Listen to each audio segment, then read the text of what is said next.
చేసి 83 రోజులు Nellore jail, Vijayawada jail, ఆఖరికి మదనపల్లి జైలు 3 జైలు తిప్పారే. ఇంకా మీకు రాక్షసానందం తీరలేదా చంద్రబాబు నాయుడు గారు? లోకేష్ అని అడుగుతామని. అంటే ఏం తప్పు చేశానని చెప్పేసి మీరు అంటే బలహీన వర్గాల పక్షాన నేను మాట్లాడటం తప్ప, వైఎస్ఆర్ కాంగ్రెస్ పార్టీ జెండా పట్టుకోవడం తప్ప, ప్రజాస్వామ్యంలో మీరు చేసే అరాచకాలని, ప్రభుత్వం చేసే ప్రజా వ్యతిరేక విధానాలని నా గొంతుగా వినిపించడం తప్ప, అది చేస్తే నన్ను నా కుటుంబాన్ని జైల్లో పెడతారా? మొట్టమొదట 2 నెలలకే అకారణంగా అన్యాయంగా అమెరికాలో ఇంజనీరింగ్ చేసి అక్కడ ఉద్యోగం చేస్తున్న నా కొడుకుని ఇక్కడికి ఎలక్షన్స్కి వస్తే అరెస్టు చేసి అకారణంగా 2 నెలల నుంచే మీరు ప్రభుత్వంలో అధికారంలోకి వచ్చే 2 నెలల నుంచే స్టార్ట్ చేశారే. అంటే మేము రాజకీయాల్లో ఉండకూడదా? మేము మాట్లాడకూడదా? ఇది రాజరిక వ్యవస్థ అని అడుగుతా ఉన్నా. ఎక్కడికి వెళ్ళిపోతా ఉంది? 83 రోజులు మీరు నన్ను నిర్బంధించి చాలక, జైలు జీవితం అనుభవించింది చాలక, నేను నిన్నగాక మొన్న ఏం మాట్లాడా? మీడియా మిత్రులందరూ కూడా నేను మాట్లాడిన వీడియో క్లిప్పింగ్స్ అందరూ కూడా ప్లే చేయండి. నేను అనకూడని మాట్లాడాను అన్నానా చంద్రబాబు నాయుడు గారిని, లోకేష్ గాని? నేనేం మాట్లాడా? కల్తీ లడ్డు కేంద్ర దర్యాప్తు సంస్థలన్నీ కూడా, కేంద్రంలో ఉన్న ల్యాబ్స్ అన్ని కూడా, కేంద్ర ఆధ్వర్యంలో జరుగుతున్న ల్యాబ్స్ అన్ని కూడా సర్టిఫై చేసి అందులో ఏమీ లేదని చెప్పేసి సిబిఐ రిపోర్టు క్లీన్ చిట్ గా ఇచ్చిందని చెప్పేసి మీరు కల్తీ అని చెప్పేసి మిమ్మల్ని మేము అడిగితే, లోకేష్ కి బుర్ర పోయింది, పాడైపోయి అంటే చిప్పు పోయిందని కూడా అనకూడదా? చిప్పు దొబ్బిందని అనకూడదా? అంటే ప్రజాస్వామ్యంలో మీరైతే నరికేస్తాం, పొడి చేస్తాం, పాతరేస్తాం అని అసెంబ్లీ సాక్షిగా మీరు మా నాయకుడు జగన్మోహన్ రెడ్డి గారిని మాట్లాడితే తప్పు లేదు, కానీ అమ్మనాబూతులు మాట్లాడితే తప్పు లేదు, కానీ నేను మెదడు పోయిందా అంటే నా మీద అంటే పెట్రోల్ బాంబులు వేస్తారా? అంటే ప్రజాస్వామ్యంలో ఒక బలహీన వర్గాల వ్యక్తి ఇంటి మీద, వ్యక్తి కుటుంబాన్ని హతమార్చాలనో, మట్టు పెట్టాలనో ఇంత దుర్మార్గం, ఇంత రాక్షస ఆనందానికి మీరు పొందుతారా? మా నాన్నగారు ఉన్నారు, నేనంటే ఈరోజు వాయిదా ఉంది కాబట్టి తంబళపల్లి నేను తిరుపతి వెళ్తా, మధ్యలో నాకు తెలిసింది నా భార్య బిడ్డలు పక్కకి వెళ్ళారు అంటే నన్ను, నా కుటుంబాన్ని నాశనం చేయాలని చెప్పి చంద్రబాబు నాయుడు కొడుకు కంకణం కట్టుకున్నారని అడుగుతా ఉన్నా. ఏం తప్పు చేశామని అడుగుతా ఉన్నా. ప్రజాస్వామ్యంలో మేము మాట్లాడటం తప్ప? అంటే బుర్ర నీకు పాడైపోయిందంటే నిజంగానే పాడైపోయింది. నీవు పాడవకపోతే నా మీద ఎందుకు దాడికి నువ్వు విసుగొలుపుతావు? నా కుటుంబం, నా ఇంటి మీద పెట్రోల్ బాంబులా, కర్రలా, రాడ్లా, కొన్ని వందల మంది నీ సైన్యాన్ని పంపిస్తావా? ఇదిగో కేసీఆర్ శివనాథ్ ఆధ్వర్యంలో మొత్తం విజయవాడ నుంచి అందరూ కూడా బ్లేడ్ బ్యాచ్ రమ్మని, ఇదిగో ఇదంతా కూడా మీరు చదవాలా. ఫేస్బుక్ లో పోస్టులు పెట్టారు, పోస్టులు పెట్టి మరి జనాన్ని రప్పించారు. లోకేష్ కనుసన్నల్లో కేసినేని శివనాథ్ ఆధ్వర్యంలో బలహీన వర్గాల మీద దాడి.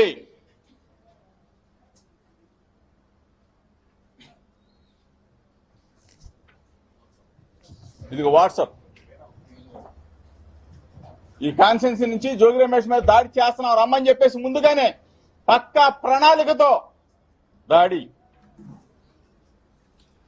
మీరు చూశారు ఇవన్నీ ఎట్లా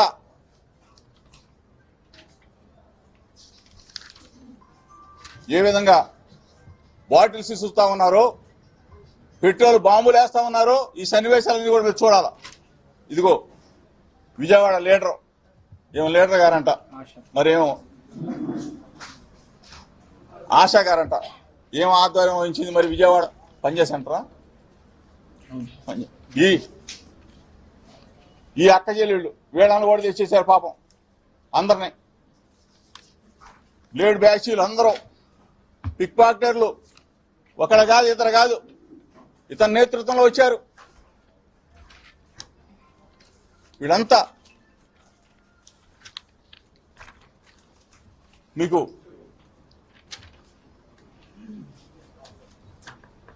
కూడా చేసి చూపిస్తాను ఏ విధంగా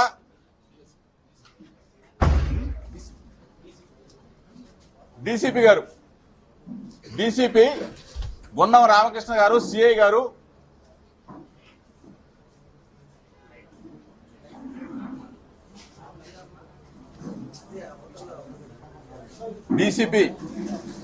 గున్నం రామకృష్ణ గారు, సిఐ గారు తెలుగుదేశం పార్టీ లీడర్లతో ఏ విధంగా మంత్రాలు ముందుగా జరుపుతా ఉన్నాడో ఈ సన్నివేశాలు ఒకసారి చూడండి మీరు అందరూ కూడా.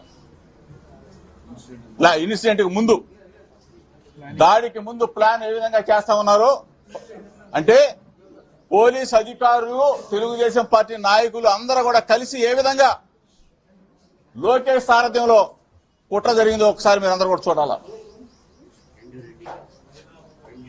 2 గంటలకు జరిగిన సన్నివేశం ఇదంతా. ఇంకోటి తీసి ఇంకోటి పెట్టు.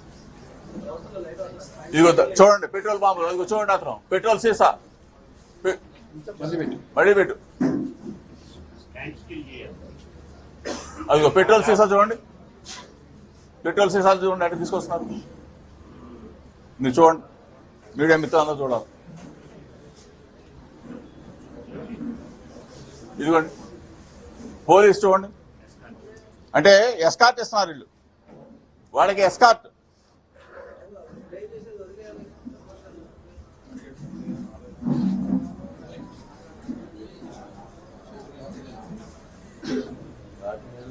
కనీసం లాఠీలు లేవు. చూడండి ఆ పెట్రోల్ బాంబు ఎట్లా, ఇదిగో చూడండి ఇతనైనా అదిగో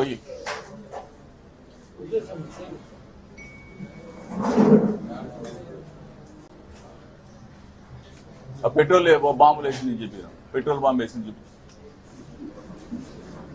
ఇదిగో ఇతను చూడండి, ఇదిగో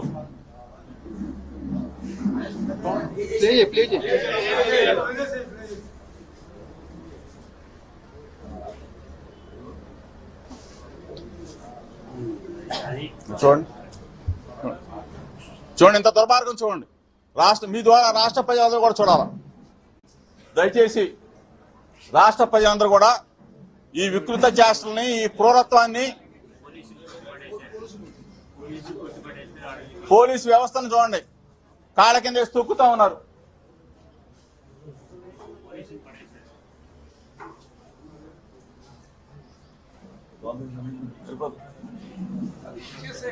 ఆ సీసా వేసేది ఒకసారి చూపించు, ఆ సీసా వేసేది ఒకసారి చూపించు. చూడండి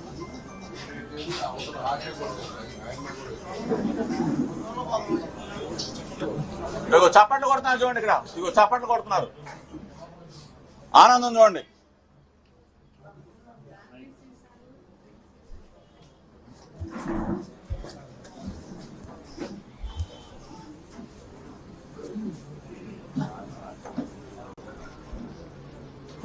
మీ సమక్షంలో చాలా మంది మీడియా మిత్రులు ఏ విధంగా నా ఇంటి మీద దాడి చేశారు, ఏ విధంగా క్రూరంగా రాక్షసంగా ప్రవర్తించారో మీరందరూ కూడా చూశారు. ఈ విధంగా రాక్షసంగా క్రూరంగా ప్రవర్తించి మరలా అగైన్ నేను మాట్లాడిన మాటల మీద కేసు ఫైల్ చేశారు. కేసులు నేను నిన్న మాట్లాడితే ప్రజాస్వామ్యంలో నేను అనకూడన అంటే 83 రోజుల పాటు నన్ను జైల్లో పెట్టి నిర్బంధించి ఆ తరువాత నా ఇంటి మీద దాడి చేసి నన్ను, నా కుటుంబాన్ని మట్టు పెట్టాలనో లేకపోతే భయపెట్టాలని చెప్పేసి చూసి మరలా అగైన్ తిరుపతిలో ఒక కేసు 2 కేసులు, మళ్ళీ ఇబ్రహీంపట్నంలో ఒక కేసు 2 కేసులు. అంటే నువ్వు కేసులు పెట్టి నన్ను జైలుకు పంపించి నన్ను దడిపించాలని చెప్పేసి మీరు చూడాలని చెప్పేసి అనుకుంటున్నారేమో. ఇందాక ఒక ట్వీటా ఇది చంద్రబాబు నాయుడు గారు ఇది మాట్లాడారు, రాలేదా? జోగి రమేష్ ఇంటి మీద దాడి చేస్తే ఎవరినైనా క్షమించొద్దు, లేకపోతే అరెస్ట్. డైరెక్ట్ గా పోలీసుల సమక్షంలో తెలుగుదేశం పార్టీ పోలీసులు మీ అబ్బాయి లోకేష్ నేతృత్వంలోనే ఈ దాడి జరిగింది. మీడియా మిత్రుల సమక్షంలో ప్రజలకు చెప్తా ఉన్నా,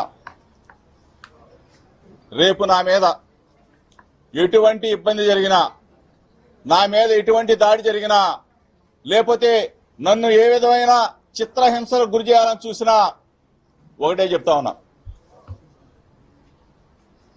లోకేష్ అనే వ్యక్తి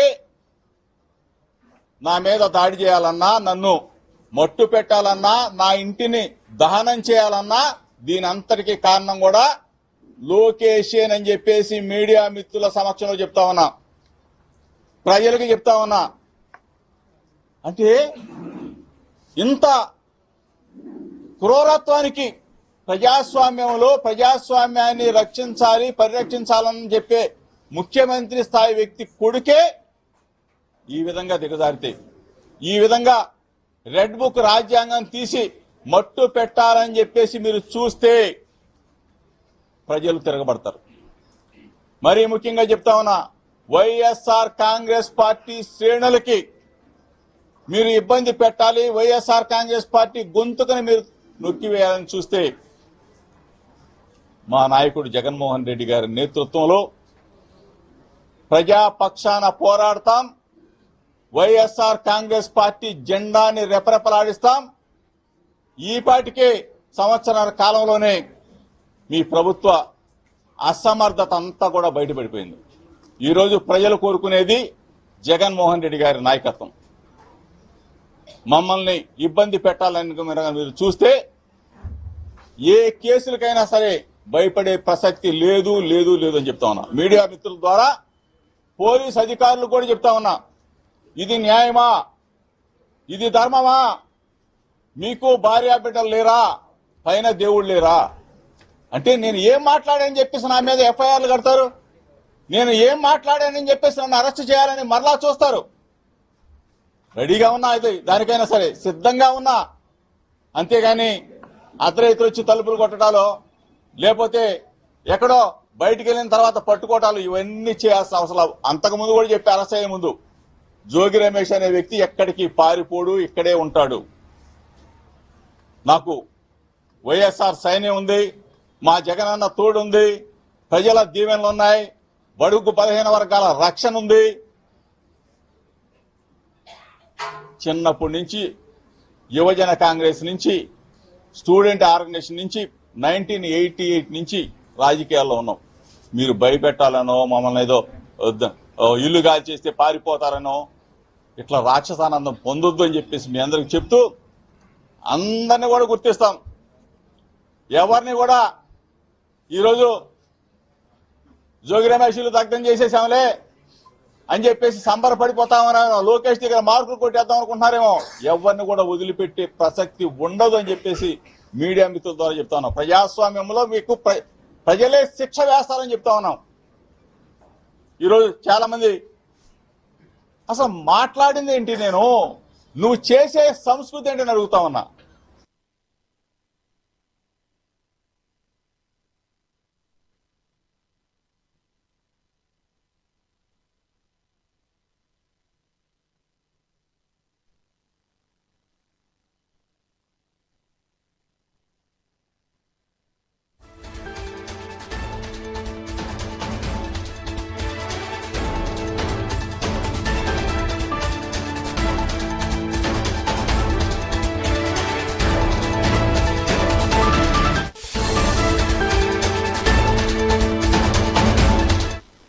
కల్తీ మొత్తం కూడా తెలుగుదేశం పార్టీ కల్తీ అని చెప్పి సిబిఐ రిపోర్ట్ ఇచ్చింది కాబట్టి చెప్పాం ఆ మాట. తప్పే ఉంది?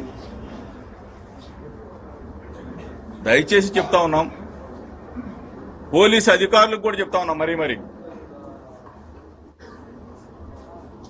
పైన దేవుడు ఉన్నారు, మీకు కూడా పిల్లలు ఉంటారు. ఇబ్బంది పెట్టాలని చూస్తే దేవుడు మిమ్మల్ని మాత్రం ఎట్టి పరిస్థితిలో వదిలిపెట్టడు, శిక్షిస్తాడు. మిమ్మల్ని కూడా ఏదో ఒక రూపేణా శిక్షిస్తాడు. ఎందుకంటే దిగజారి మాత్రం పనిచేయొద్దు. ఈరోజు చంద్రబాబు నాయుడు గారు 2 సంవత్సరాలు అయిపోయింది. ప్రజాస్వామ్యంలో ఎవరో శాశ్వతం కాదు, భూమి గుండ్రంగా ఉంటది. శాశ్వతంగా చంద్రబాబు నాయుడు ఉంటాడు ముఖ్యమంత్రిగా అని చెప్పేసి మీరు అనుకోవద్దు. ఈ పాటికే ప్రజల్లో తిరుగుబాటు లేకపోతే మెడికల్ కళాశాలల విషయంలో 1 కోటి మంది సంతకాలు స్వచ్ఛందంగా వచ్చి పెట్టారు. ఈ పాటికే తిరుగుబాటు వచ్చేసింది. దయచేసి మీడియా మిత్రుల ద్వారా పోలీస్ అధికారులు కూడా వినయపూర్వకంగా విజ్ఞప్తి చేస్తా ఉన్నా, వాళ్ళేదో రాక్షసానందం పొందుతారు, మీకు అవసరంలా. మీరు న్యాయం చేయండి, అంతేగాని ఇటువంటి దుర్మార్గాలకు మాత్రం ఒడిగట్టొద్దు. పచ్చ చొక్కాలు వేసుకుని మేము కూడా చంద్రబాబు నాయుడు చేయని చెప్పేసి కొంతమంది ఉన్నారు. ఇప్పుడు మీరు చూపించా, మీకు మీడియా సమక్షంలో చూపించా. అటువంటి వాళ్ళు పోలీస్ డ్రెస్ తీసేసి పచ్చ చొక్కా వేసుకోమని చెప్పేసి మీ ద్వారా ఆ పోలీస్ అధికారులు కూడా, కొంతమంది పోలీస్ అధికారులు వాళ్ళకి చెప్తా ఉన్నాం. కళ్ళ ఎదురుగా జరిగింది, వాళ్ళ ఎదురుగా జరిగింది, కంప్లైంట్ కూడా ఇచ్చాము, పంపిస్తా ఉన్నాం. కళ్ళ ఎదురుగానే కదా, వాడు చూశారు కదా మీరు. పోలీసుల సమక్షంలో జరిగిన దాడి, పోలీసులు, తెలుగుదేశం పార్టీ నాయకులు అందరూ కూడా కలిసి చేసిన దాడి. కానీ మీరు చూశారు కదా, ఒక్క పోలీస్ చేతిలో లాఠీ ఉందా? ఒక్క పోలీస్ సోదరుడి చేతిలో అయినా లాఠీ ఉందా? ఏ అధికారైనా వచ్చే వాళ్ళని దండించాడా, ఆపాడా? ఏది జరగల. ఇది దుర్మార్గపు చర్య. ప్రజాస్వామ్యం ఎక్కడా లేదు. ఇది కృష్ణా జిల్లాలో మొట్టమొదటిగా తీసుకొచ్చిన సాంప్రదాయం. పెట్రోల్ బాంబులతో దాడి చేయడం అనేది మొట్టమొదటి సాంప్రదాయం. అదే కానీ ఫైర్ అయ్యి మా ఇంట్లోకి వెళ్ళి ఉంటే, మా నాన్నగారు ఉన్నారు 80 సంవత్సరాలు, ఏమైపోయేవాడు? దుర్మార్గంగా చేయొద్దు. లోకేష్ చెప్తా ఉన్నా, నీ ఇంటికి నా ఇల్లు ఎంత దూరమో నా ఇంటికి నీ ఇల్లు అంతే దూరం. ఏదో పేద పుడింగ్ అనుకోవద్దు. దయచేసి మంచి నడవడిక నేర్చుకో. రెడ్ బుక్ తీసి మడిచి పెట్టేసుకో, ఇంకా చాలు. మర్యాదగానే చెప్తా ఉన్నాం, దయచేసి వినండి. ఎవరో పేపర్ డ్రెస్ కొట్టాడు, ఒక వార్త రాశాడు, నువ్వు రెచ్చిపోతే ఎటాయా? రాస్తారా పేపర్ వాళ్ళు? నువ్వు రెచ్చిపోతావా? ఇవాళ ఇంకో పేపర్ అని రాశాడు, జోగి తగ్గలేదని చెప్పి తిరుపతిలో ఏం మాట్లాడామయ్యా? ఏం మాట్లాడాం?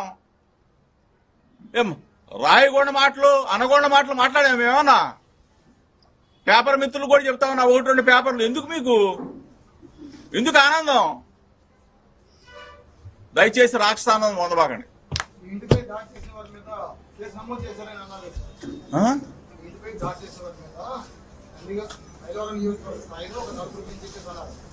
ఎందుకు 4 తీసుకోవడానికి?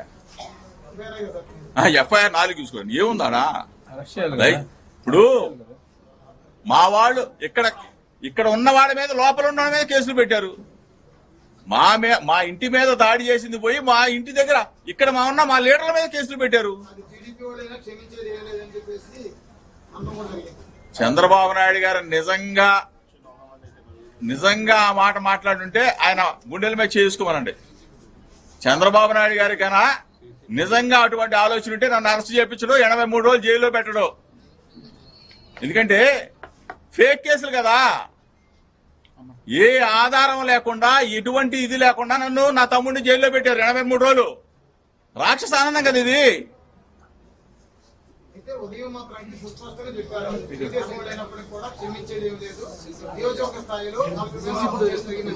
సీసీ ఫుటేజ్లు ఉన్నాయి, మీరు కూడా చూశారు. వాళ్ళందరూ పెట్టమనండి.